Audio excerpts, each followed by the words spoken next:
WBUR podcast, Boston.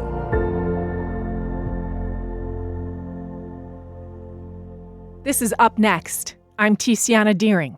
Harry Hom Dow was a trailblazer, the first Chinese American to pass the bar in Massachusetts and an immigration lawyer at a fraught time for Chinese migrants in the United States.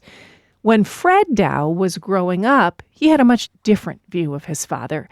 He eventually embraced the full, complicated reality of Harry Hom Dow's life, and Fred will be honored for his work to preserve Harry's legacy at an Embrace Boston event today. Fred Dow, good morning. Good morning. What is your first memory of your father? I guess it was a photograph that brings it back, and standing by a Cadillac with my father in a fedora, probably getting piled into the car to go to some social or dinner, perhaps, So the fedora, the Cadillac, these are signs of success. And yet you've said that when you were growing up, you really kind of saw your dad as a failure. What was it you were seeing at home as a kid that made you think that? Well, during the period in which my father was fairly successful, we lived in New York City. Well, he had clients that were working to bring Chinese into the U.S. under pretty severe conditions in terms of the immigration policies and laws, of course.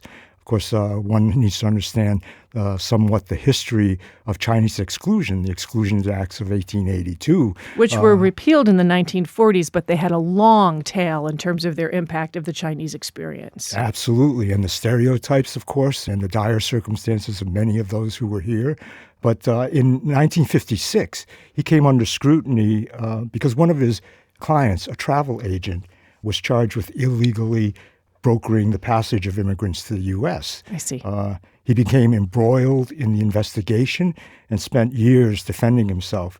The grand jury found no bill against him, which is a legal way of saying no evidence to charge him with any criminal acts. But then the damage was done. Damage was done, of course. Of course, his professional reputation proved irreparable at that time.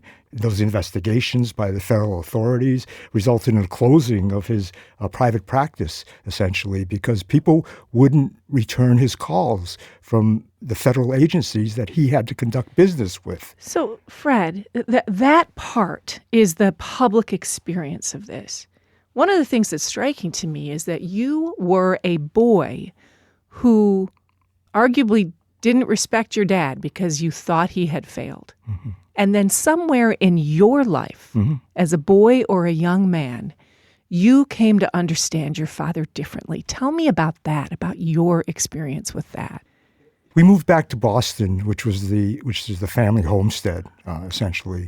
But my father never really spoke to us about that. And whenever I asked him questions, he often said, "Go look it up. Go find out." It wasn't easy finding that history either during the 60s and 70s, of course. I left Boston, went to college outside Chicago, and got involved in Asian American studies and history. And that brought me around to understanding my father more fully. But, regrettably, after he passed away, really. If you could talk to your dad now, what would you say to him? I've been to his gravesite recently, and I remember saying to him, "We're doing good. We're doing good. Your work has meant a lot to so many people." Fred Dow, thank you so much. Thank you.